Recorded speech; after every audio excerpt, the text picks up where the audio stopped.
Guys, tahu nggak sih? Ada kabar baik nih. Indonesia itu sedang kejar target investasi 1.200 triliun dari momen G20 Presidensi Indonesia. Udah tahu belum nih? Apa dampaknya buat kita masyarakat Indonesia? Yuk siapin kopi atau tehnya dan sini aku ceritain.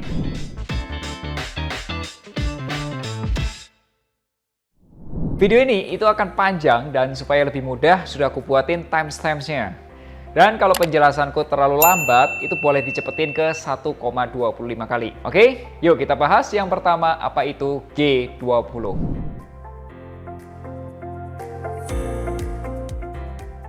Teman-teman, apakah kamu sudah tahu apa yang dimaksud dengan Group of 20 atau G20? Nah, aku coba kutip dari website Kementerian Keuangan. G20 itu adalah forum utama kerjasama ekonomi internasional yang beranggotakan negara-negara dengan perekonomian terbesar di dunia. Terdiri dari 19 negara dan 1 lembaga Uni Eropa. Nah ternyata guys, G20 ini itu mempresentasikan atau melambangkan lebih dari 60% populasi di bumi, 75% perdagangan global, dan 80% PDB dunia. PDB itu apa, Vin? PDB itu singkatan dari Produk Domestik Bruto. Ya, dalam bahasa Inggrisnya kita sebutnya itu adalah GDP atau Gross Domestic Product. Gini, aku coba jelasin dulu dikit ya PDB. Jadi PDB itu sebuah indicators ekonomi yang menggambarkan nilai dari barang, jasa yang diproduksi dan terjual di suatu negara dalam periode tertentu. Coba bayangin gini aja deh, negara kita tercinta, Indonesia. Pastikan ada kegiatan ekonomi dari individu. Misal nih ya, kamu pesan makanan online. Kemudian ada perusahaan menggaji karyawannya, ada pemerintah bangun jalan tol, atau mungkin negara Tiongkok investasi kereta cepat Jakarta-Bandung, dan juga kegiatan ekspor-impor. Nah itu semua itu yang menggerakkan ekonomi sebuah negara. Simpelnya itu PDB Indonesia gitu. Nah setiap negara di dunia itu melakukan kegiatan ekonomi yang sejenis itu.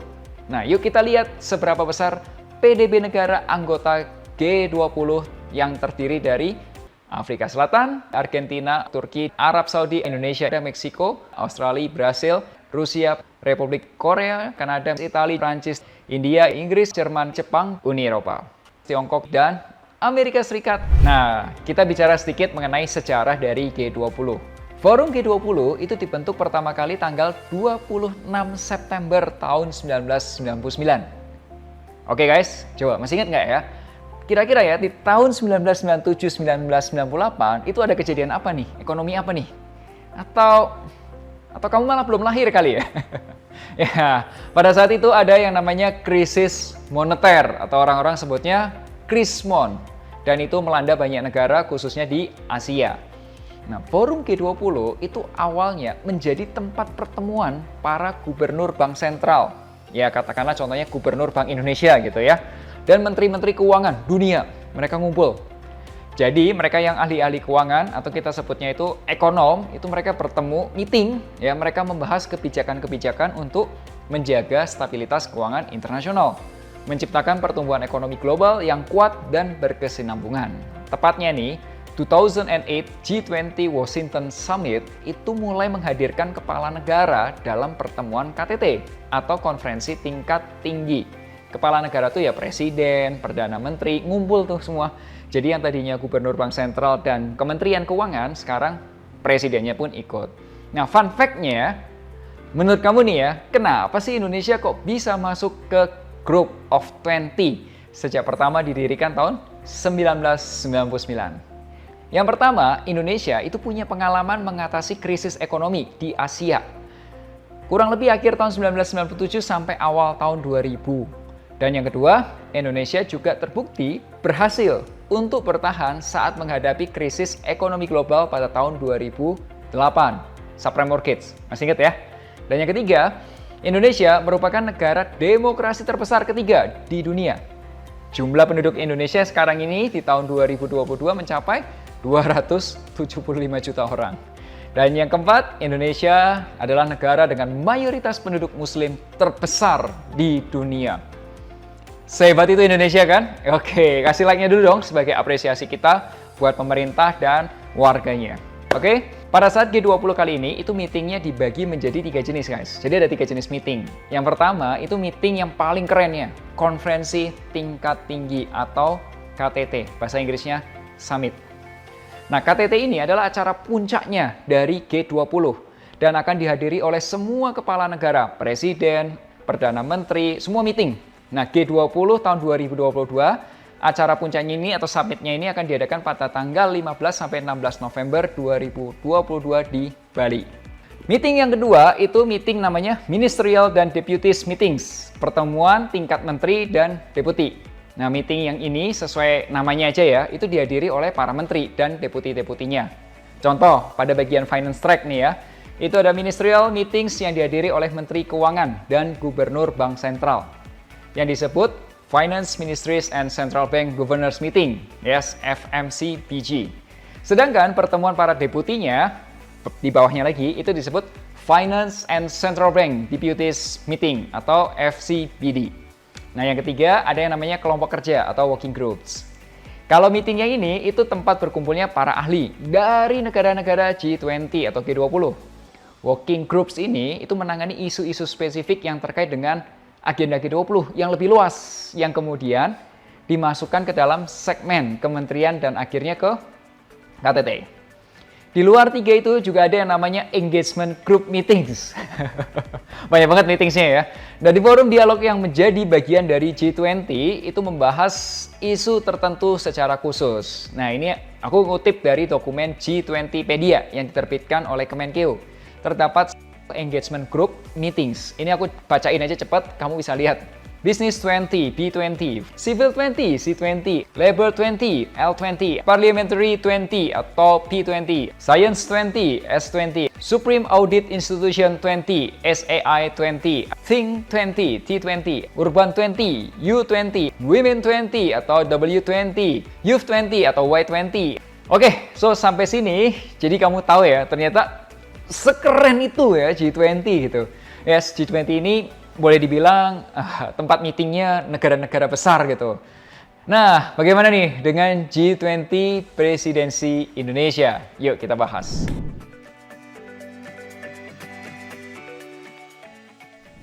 G20 ini ternyata tidak punya ketua yang tetap. Jadi itu pemimpin itu akan ditunjuk dari salah satu anggotanya selama 1 tahun penuh.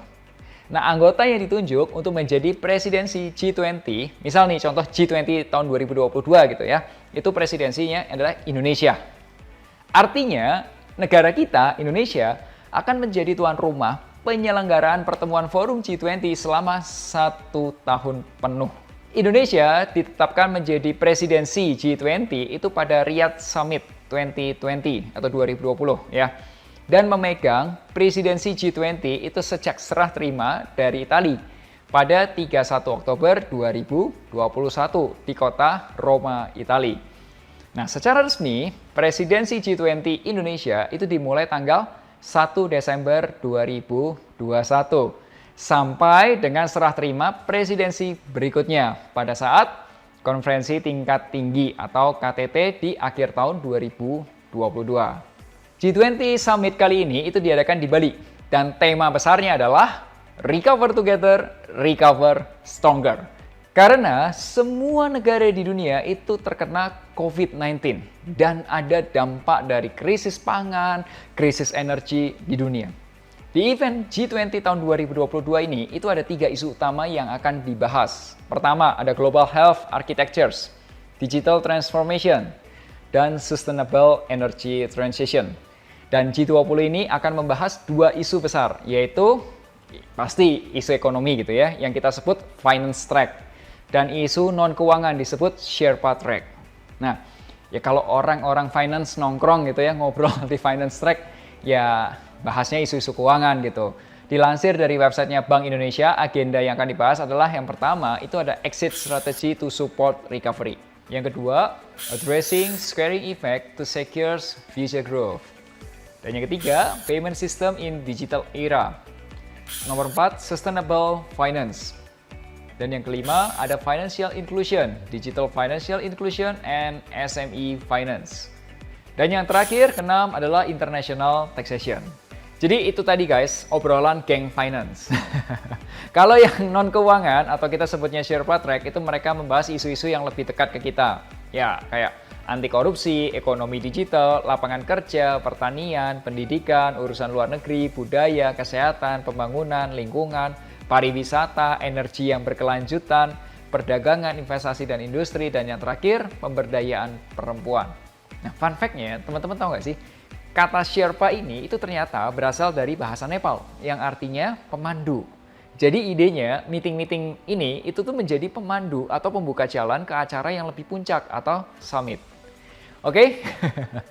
G20 ini juga punya 5 pilar penting. 1.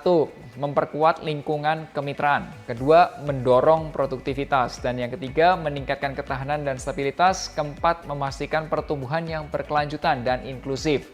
5. Kepemimpinan kolektif global yang lebih kuat. Pada G20 kali ini, Indonesia berperan aktif dalam beberapa inisiatif. Jadi ini inisiatifnya Indonesia. Yang pertama, Global Expenditure Support Fund atau GESF. Itu tuh kayak pendanaan, ya, dana untuk mendukung terhadap negara-negara berkembang untuk mengamankan anggaran nasional dalam krisis likuiditas global infrastructures. Nah, kemudian yang kedua, inisiatif Indonesia adalah Connectivity Alliance atau CICA. Jadi mendukung konektivitas melalui kooperasi dan pertukaran pengetahuan, ya kayak transfer knowledge gitu lah ya.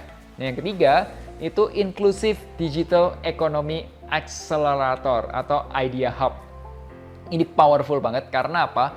Indonesia menginisiasi sebuah forum, tempat ngobrol gitu ya, para startup unicorn di seluruh negara G20 untuk saling bertukar ide. Amazing kan, gokil banget ya, sekeren itu. Oke, so makanya share dong video ini ke teman-teman kamu supaya teman-teman kamu tahu juga, oh ternyata Indonesia sekeren itu. Nah, sekarang ini kita akan bahas benefitnya. Apa nih benefitnya menjadi presidensi G20 untuk Indonesia? Oke.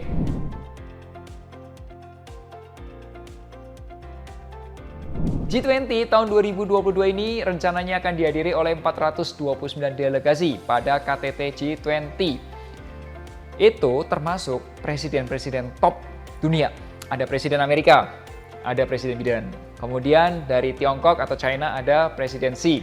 Dari Rusia ada Mr. Putin. Ya, jadi semua akan meeting di satu tempat. Itu pada saat delegasi pada KTT G20. Kemudian ada juga 4.581 delegasi pada tingkat ministerial meetings.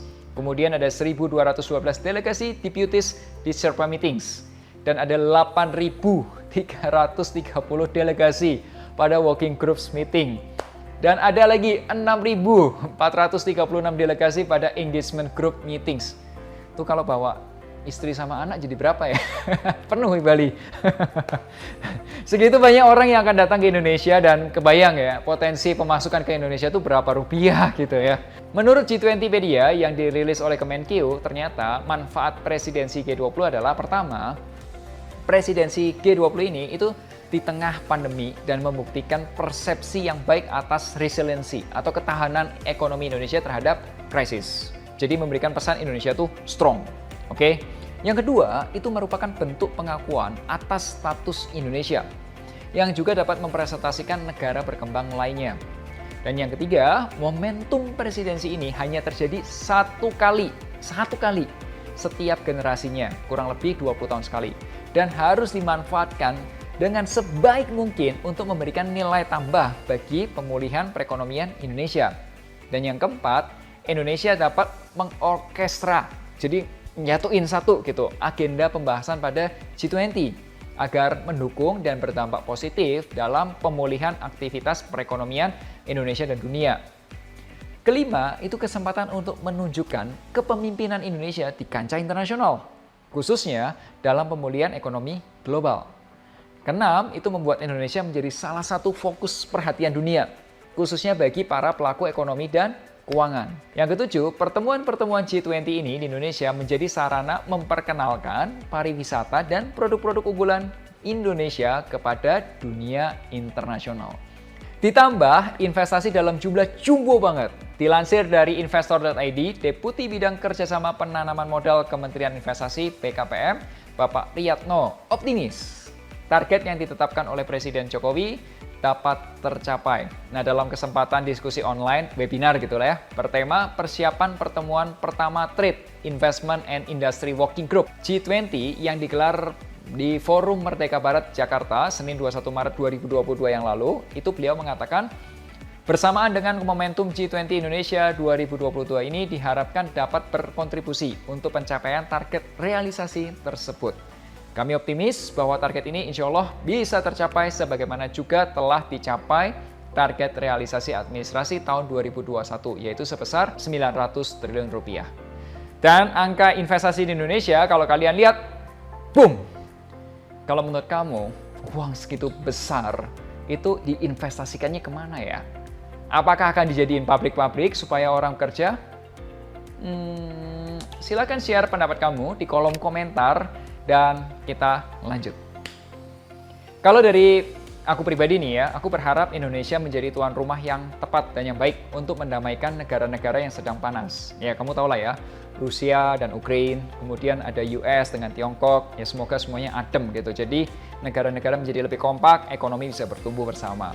Ya, kalau itu semua bisa kejadian, aku rasa 2023 Indonesia dan seluruh negara benar-benar bisa recover together, recover stronger.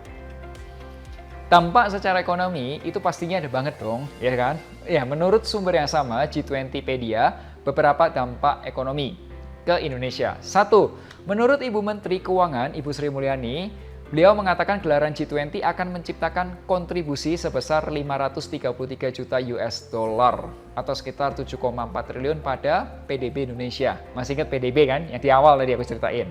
Yang kedua, ada peningkatan konsumsi domestik hingga mencapai 1,7 triliun rupiah. Dari sisi pariwisata, Bapak Menteri Pariwisata dan Ekonomi Kreatif Sandiaga Uno menyebutkan gelaran G20 akan berkontribusi terhadap proyeksi peningkatan wisatawan mancanegara hingga 1,8 sampai 3,6 juta orang dan membuka 600.000 sampai 700.000 lapangan kerja baru. Ditopang kinerja bagus dari sektor kuliner, fashion, dan juga kria. Yang keempat, rangkaian kegiatan G20 di Indonesia ini akan melibatkan UMKM dan menyerap tenaga kerja sekitar 33.000 orang. Gila, banyak banget ya. Yang kelima, menurut Menteri Koperasi dan UMK, Bapak Teten Masuki, beliau mengatakan presidensi G20 juga akan mendorong investasi pada UMKM dalam negeri. Mengingat sektor ini, 80% investor global itu berasal dari mancanegara G20. Yang keenam, G20 presidensi Indonesia itu momentum menunjukkan keberhasilan reformasi struktural. Tahu nggak maksudnya? Jadi gini, contohnya ada Undang-Undang Cipta Kerja yang meningkatkan kepercayaan investor global. Dan yang ketujuh, Indonesia itu akan berperan dalam mendesain kebijakan pemulihan ekonomi dunia. Bila perekonomian dunia itu membaik, maka kita akan menerima dampak positif. Salah satunya ya ekspornya kita akan tumbuh lebih tinggi, betul? Dan pemulihan ekonomi dunia dan domestik juga akan meningkatkan konsumsi masyarakat. Peningkatan investasi dan kegiatan ekspor impor yang akan tumbuh pesat.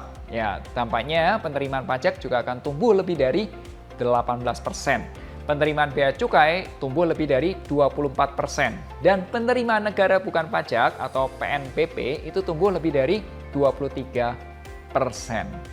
Oke, semoga cerita panjang ini bisa menemani hari kamu. Aku bangga dengan Indonesia menjadi presidensi G20. Recover together, recover stronger.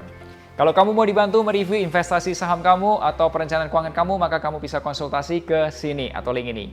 Sampai jumpa di Melek Finansial hari Rabu depan. Akhir kata, make a plan and get your financial dreams come true.